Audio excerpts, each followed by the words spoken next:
Hey everyone, right now I'm using a catapult to bash down some fences, and I thought I might as well make a little tutorial about how to use a catapult, since that can be a little bit confusing the first time you use it. And at the same time I could just show what happened with the stables that I was building in the DeedPlanner video, and explain a few things. So what you see before you here is actually Malena, so the character that I've been running around with in all the other videos, and right now her profile picture in the forums actually looks very different, and that's because I used a mirror to change her look. I wasn't really happy with the old Malena look because she looked quite mean-spirited, so I wanted to get a gentler, more sweet look for her face. And you might be wondering, so how can you actually do that? So even though, well, first of all, what you would do is you would roll a completely new character alt, and they would be carrying the mirror item. And although you cannot transfer it directly in a trade window, you can put it in a backpack, for instance, and then transfer the backpack. And that's how I got it for Malena, and I was able to revamp her face and hair. So that's enough about that, and I'm quite happy with how she looks now. She looks pretty, but she also looks very sort of friendly and sweet. So here's what's happened with the stables that I was building. I've named it Misty Cove Stables, and we're here on New Spring. Let's just actually quickly look on the map where that is. So on Xanadu and way over here. So while Misty Rock Mountain, my island, is over here, we're now on the island of New Spring, and this deed is in that little tiny corner right there.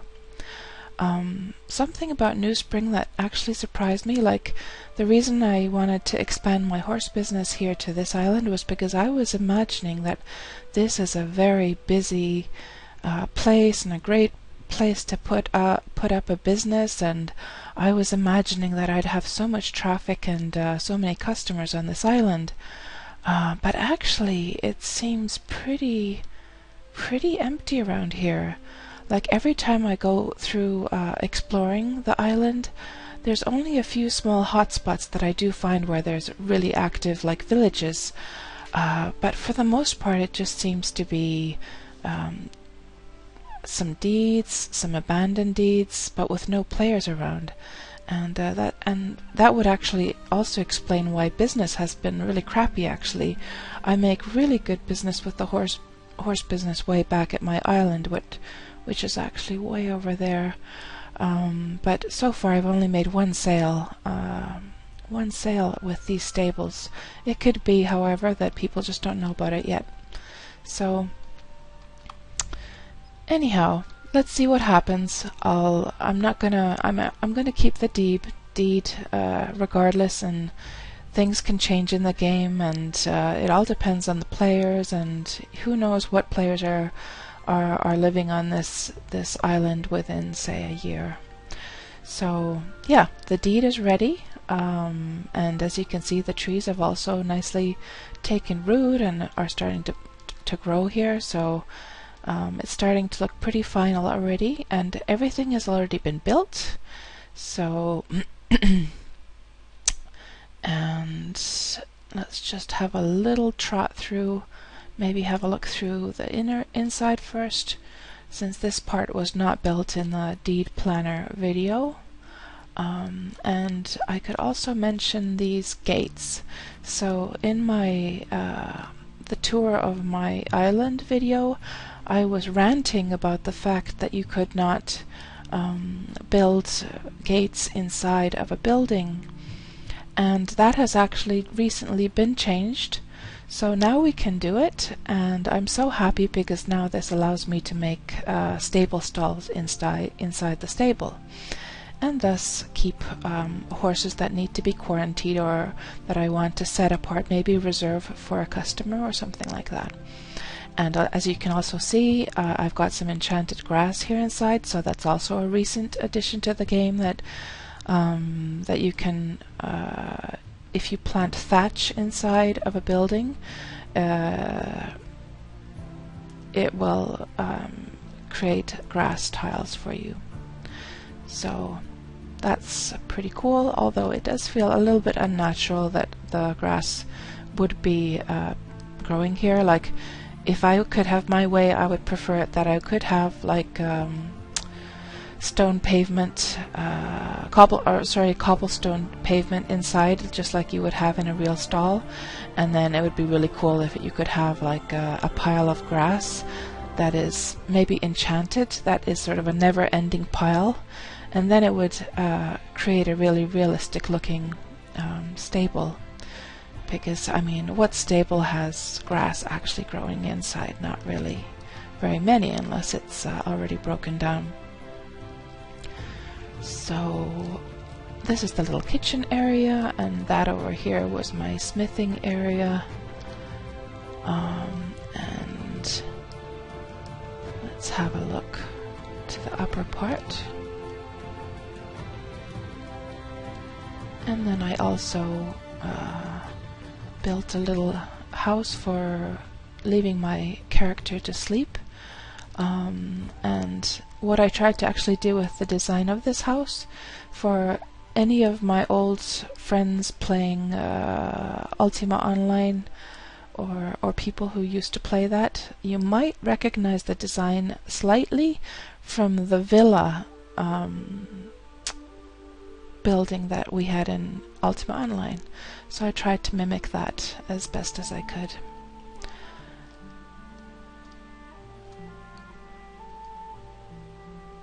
And up here is where I'm keeping all my pregnant mares.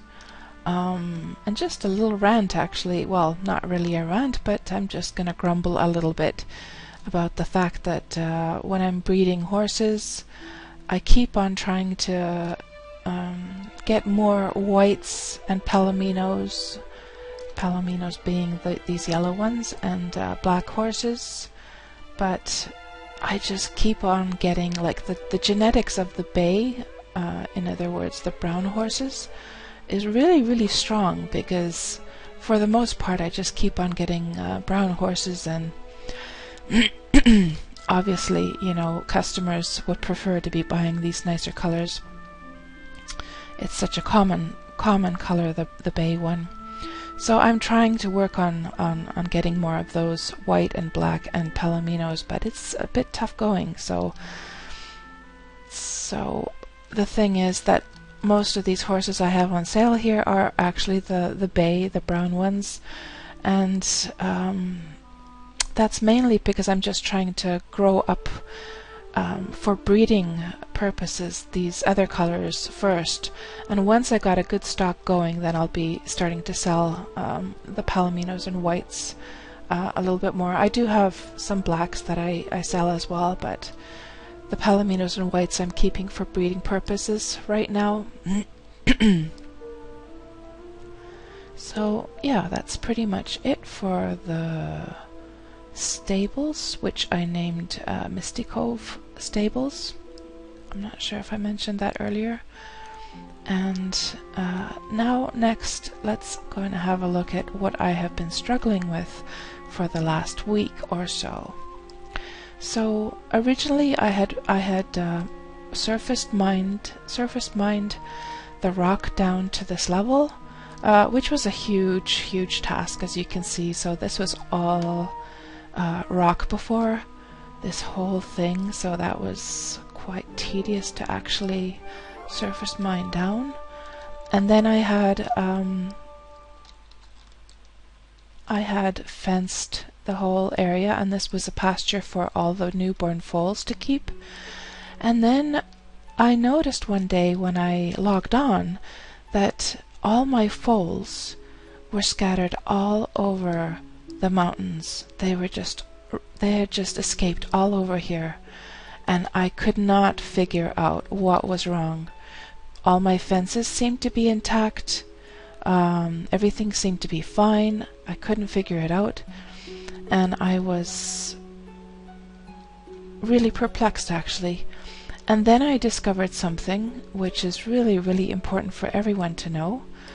I discovered that actually the fence that I had going on inside of this area, so I had it on this this border here.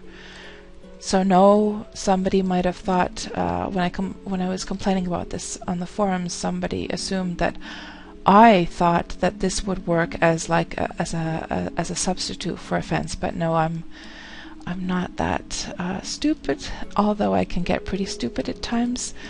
But no, I did actually have a fence also here, which was overlapping with the guard tower. Now, that was the thing, though. The guard tower had actually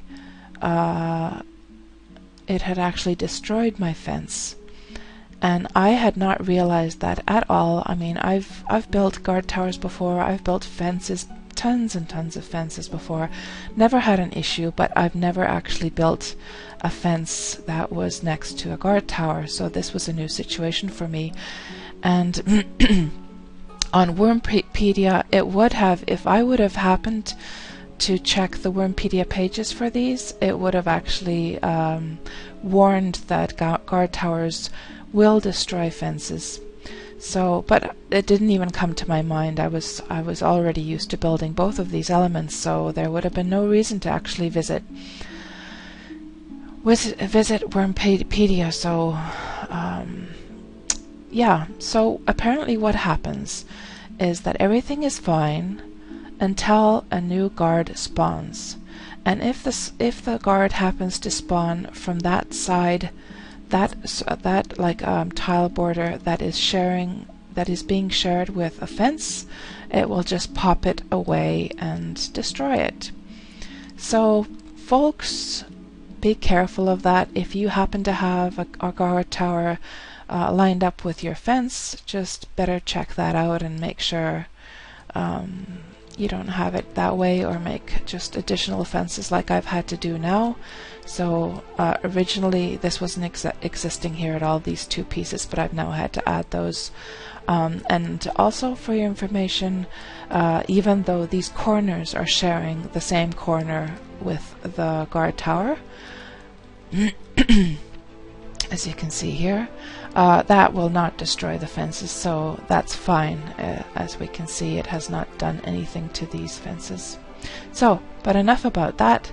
However, there was another problem that I had with this fenced-in area, and veterans of the game will already guess what that problem is. So basically, since I had the fences here, you could see that there was very, very steep slopes just above the fences, which would allow anyone to just sort of run down and jump right over into the fenced area. And I have my permissions set, so nothing can be done to my horses, but still it makes me uneasy to know that somebody could do that. And of course, since the gates are locked, they wouldn't be able to get out without doing a suicide. However, you know, you never know with like permissions in this game and bugs and stuff. Maybe they might have found a way to actually kill off all my foals. So I want to. So what I'm under the processes of right now is I've bashed down all the fences, and I've surface mined the rock down. Oh, and I just need to mention quickly that this slope issue was not existing before in the game, but when they brought bridges,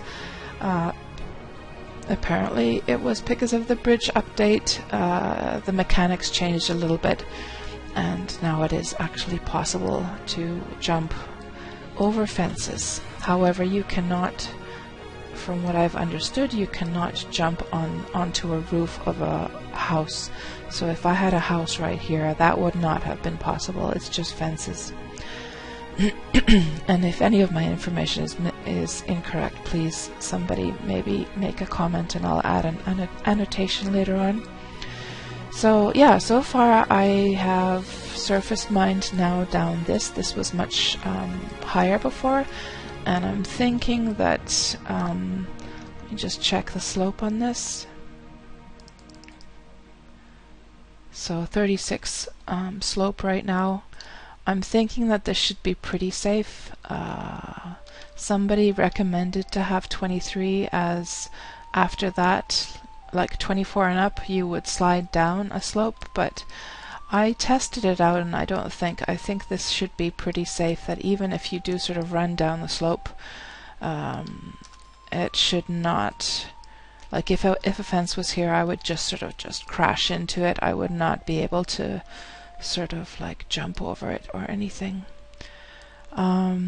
But I have a problem, which is that this last fence here, the quality of my earlier fences was low enough that I could bash them down with a huge axe. Let me just check. Was that the name of the tool? Yes, huge axe. But then the quality of this fence is quite high, and every time I would do a destroy action with a huge axe, it would only do a tiny little bit of damage. So I've had to take out my old catapult, and I'm gonna have to destroy it with the catapult, because otherwise I would just have to keep repairing the huge axe over and over and over again. It would take a million billion years. So basically on the Freedom servers, having a catapult, of course on the PvP side, that's a whole different usage of this machine. But on the Freedom servers, it's a nice decoration, but you can also use it to quickly bash down fences. So before, when I was using the huge axe, I mean the quality of this fence right now, I think it's 30 something. Let me just check. So double click that, and okay, quality is 35, and each destroy action was making a damage of like under 1 point, so that was just way too slow. Now with the catapult, I'm making about 7 damage per hit. So now comes the tutorial part about how to use a catapult. So the first thing you need to know is that it has to be 10 tiles, minimum 10 tiles away from the target area. So if I just, for instance, count these tiles here, 1, 2, 3, 4, 5, 6, 7, 8, 9, 10. And this actually seems to be parked on the 11th one right now. I was doing a test earlier and it is perfectly aligned right now for making damage. And then you can use ore, or else rock shards, or else you can even use corpses as artillery, or sorry, as missiles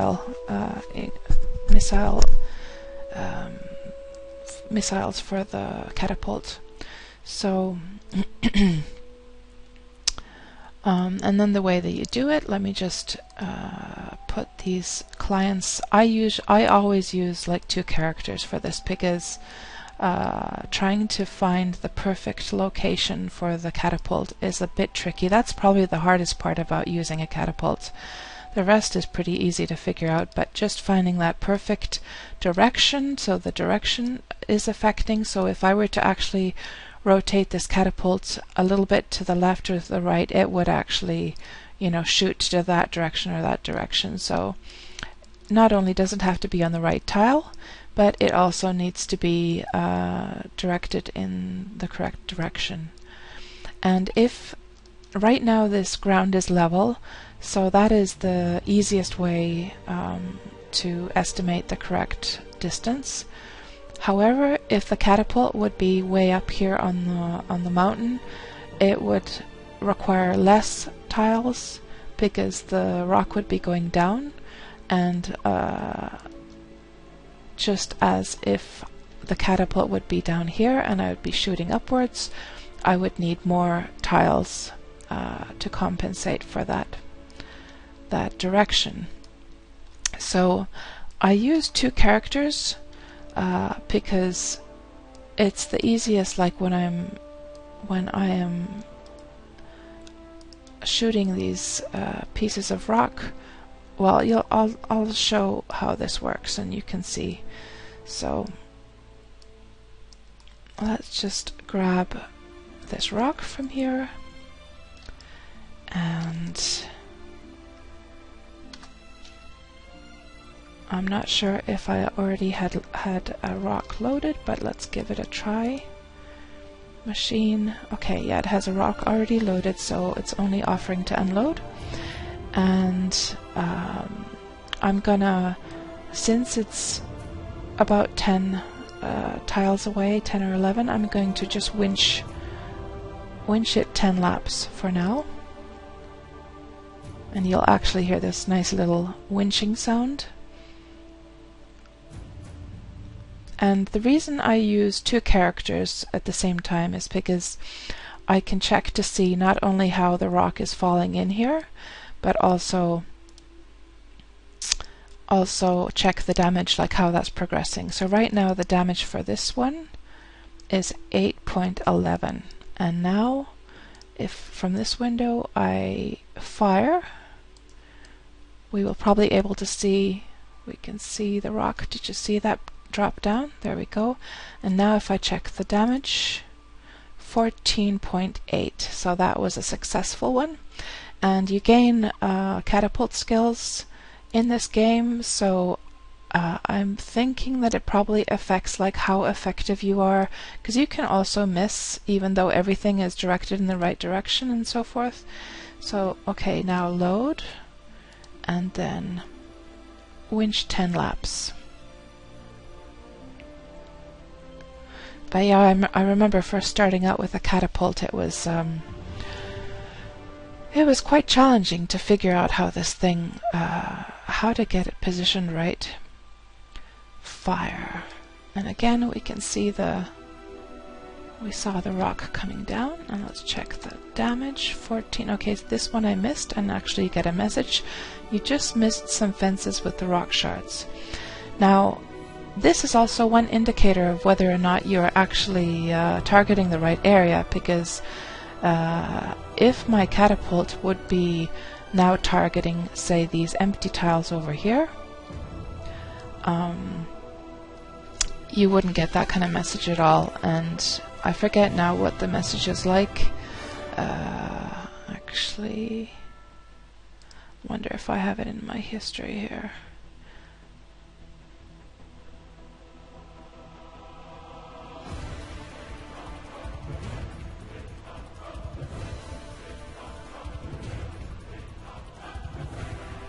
Yeah, I don't have any of the messages, but there's it gives a rather a sort of like a message where you can see that you didn't have sort of any effect on any fences in the area. So now let's winch that up again. Okay, I think I already did. Load. Okay, load and winch 10 laps. Let's just go a little bit farther where you can see the rock flying a bit better. Fire. Here we can see it going. And let's check the damage. 19. Okay, progress. So I'm just gonna keep on destroying. And I'll probably fast forward this bit a bit.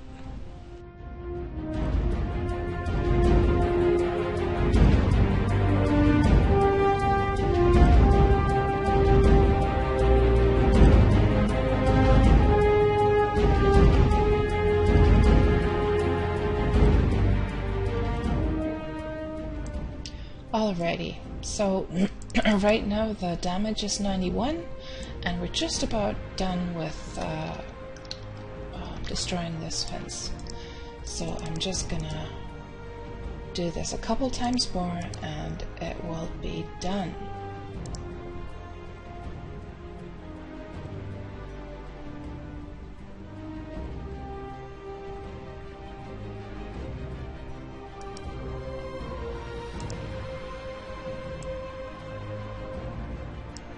There, all gone. So as you can see, the Catapult is a really fast and really handy way to destroy fences. So yeah, give it a try. I think from what I remember, you would need to be premium to be able to use it due to the fact that it requires 21 or more strength. So and in general, I think it was so that you couldn't destroy things as a free player anyhow, in general. Now, that's that for this video, and I just sort of realized that I want to also make a little rant about something, and I'm not sure if anyone can help me out or have any suggestions what I should do about this. So basically, I've been having major issues with the forums in the past days. Up till a few days ago, the forums were working absolutely fine, no problems, but now I have not been able to open the forums at all for a couple days, and I've tried in different, this is the result I get, this web page is not available. That's for Chrome. And then when I tried in Opera yesterday I was able to get the forum to open up momentarily, as you can see from the history here. But then when today I've tried to access it, all I get is connection refused from Wurm Online and port 80. So I don't know what's going on. I know that there has been some server issues with the forums lately, but you would think that then the problem would more be that that it would vary, that at some points you could get on and other points you couldn't. But for me, other than that one moment in Opera yesterday where I thought I'd finally sort of fixed the error, I thought that maybe I had changed by mistake the JavaScript options in Chrome, even though when I checked in Chrome, it actually everything seems to be okay. So in the advanced settings, for instance, and privacy, content settings, and as you can see, JavaScript, allow all sites to run JavaScript recommended. And the reason I thought it was actually JavaScript was because when I was sending the link to my son in Facebook, it was giving a JavaScript error there. So that's why I thought that might be the reason, but I don't know then. But it's really frustrating because, as we Wurm players know, the forum is our sort of lifeline as far as communication goes. So I'm pretty frustrated that I can't get on the forums right now. So any private messages that have been sent to me, sorry guys, I can't respond to those right now. And I hope this is just temporary. But yeah. So if you have any suggestions or on what to try next, please do leave a comment below, and hopefully I'll be able to get back on soon. So yeah, that's the end of the video, and I hope the information about the Catapult was useful as far in addition to some of the other things. And I will sign off here.